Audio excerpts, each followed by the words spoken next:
Devil May Cry is a series I wanted to try it for a little bit, but it's just something I didn't really ever get around to until recently. But then I played this game called Metal Gear Rising: Revengeance, and I loved it so much that I went to go try out some other hack and slash games. And that brought me to the Devil May Cry HD collection. And to be real for you with the sick, I was really not having fun with these games. At least the first two. They were either really boring, really frustrating, or just straight up confusing. DMC 3 and 4 are decent, and I appreciate how the third game sets up of the series is to become. And despite having to backtrack all of Nero's levels as Dante, DMC 4 is also a pretty good time. But the fifth game, this shit is fucking amazing.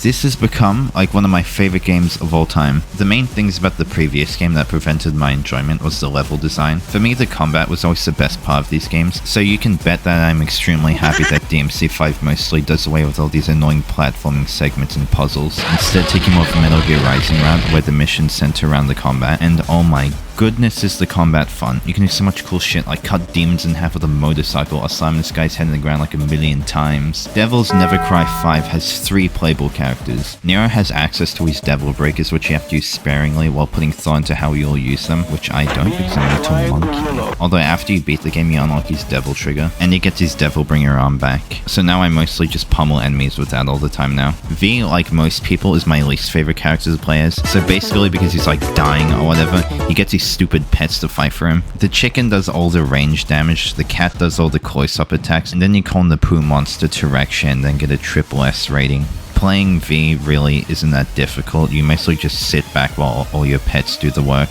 and then you occasionally come in and finish a guy off. But I still do really enjoy playing as V. Being the least fun character in DMC 5 isn't really saying a lot. And my favorite character in the entire game, the funny pizza man. Dante has all these different weapons and guns which you can mix together to make some of the nastiest combos I've ever seen, which I can't do. You got elemental nunchucks, also a bow staff, a motorcycle you can use to fight, and dual rocket launchers I can do this, plus a plethora of other weapons at your disposal. You also get 4 different styles that you get to use as Dante. Trickster is all about mobility and moving towards or away from your enemies. Swordmaster gives you more abilities to use with your devil arms, and Gunslinger is like the same thing but with guns. And Royal Guard gives you a parry which I can never time correctly. Oh, and the dynamic music is so good.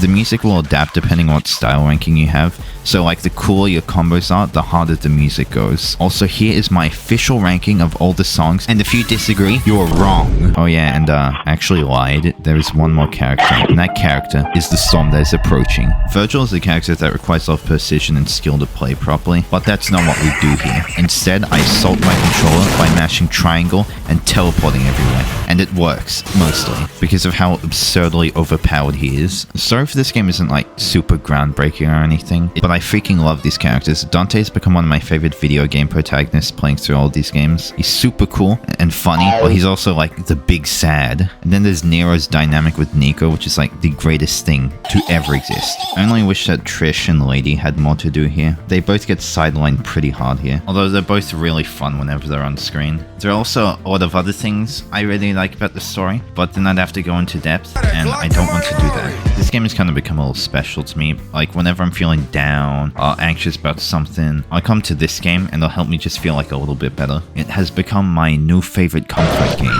Okay, that is all now. Goodbye.